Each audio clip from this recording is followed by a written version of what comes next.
Oh, hello there. Yes, well, nippy in it. Sunday. Woo, yes. Yeah, had to have the heating on. Be dreadful. Have to throw another pensioner on the fire, won't I? Yes.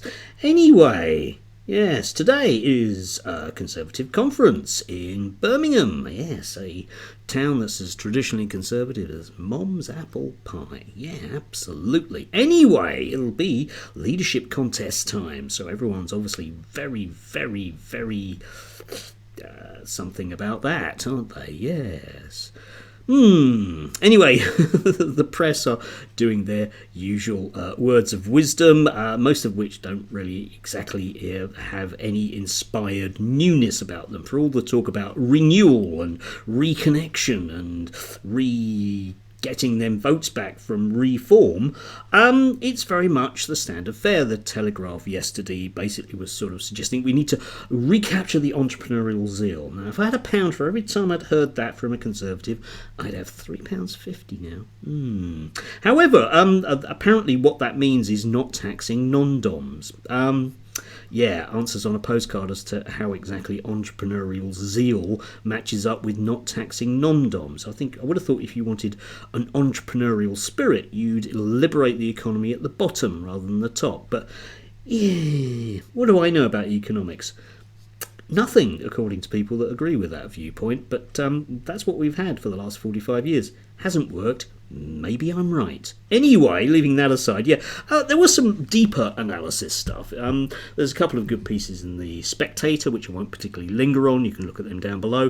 They do actually occasionally come out with these kind of telling sentences about what exactly is going on, because, of course, the Conservative Party has a major demographic problem, not just about shedding voters to reform, or indeed never probably recapturing those red wall voters that they briefly held on to under Boris Johnson.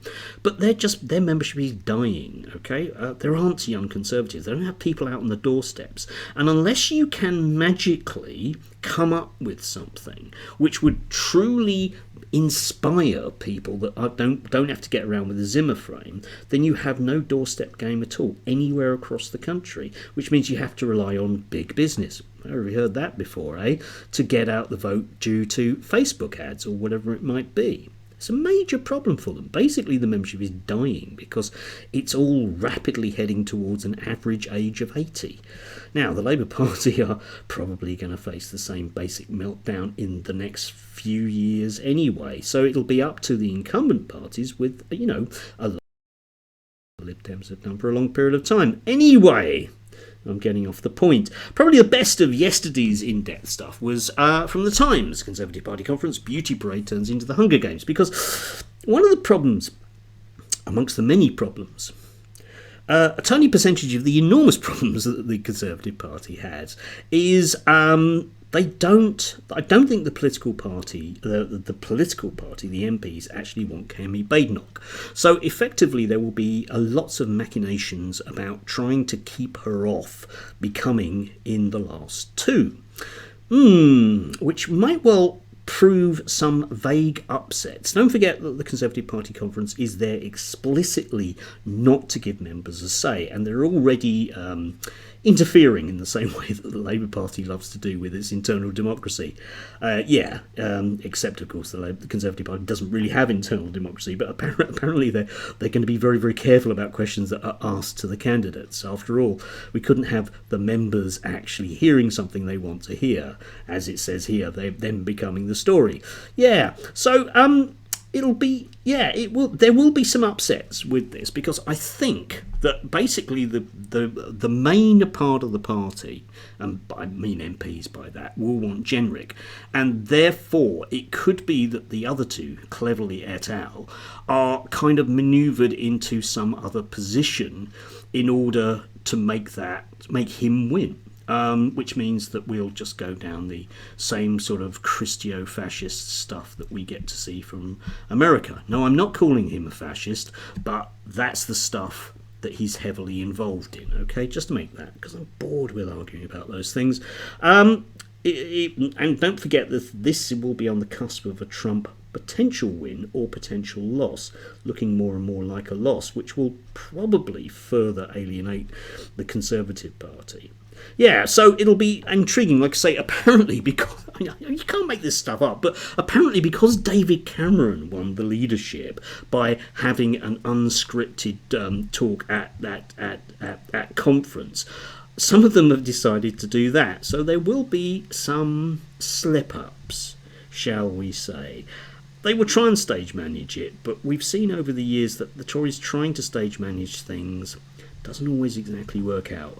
Think Theresa May being handed a UB40 or things falling off behind people. Doesn't tend to work out. They're deeply incompetent human beings, even more so than other politicians. Anyway, we'll see exactly what comes out of that. But Robert Jenrick and the rest all want the same thing. It's tax cuts for the rich and leaving the EHCR. It's nothing new, and it's nothing they haven't promised 4 times beforehand. Maybe if you vote for them this time, they really will mean it. Or not. I'm guessing that people won't basically buy into that. And like I say, there's a whole new ball game out there in terms of very, very resurgent centre parties. If they want to chase the reform vote, that's great. But it's unlikely people now will choose them over reform. Why would you bother? Yeah? So where do they go? Maybe into the dustbin of history. Sometimes that's what happens to these parties. Think about the Liberal Party after the First World War. It just went. Well, for a very long time anyway. Anyway, no doubt reports on Monday. I'll let you know. Probably tell you who won, actually, come think of it. If you can be bothered to not find out for yourself. Yeah. Anyway, do have a lovely Sunday. Make the most of, well, the pre-rain, I think. Enjoy.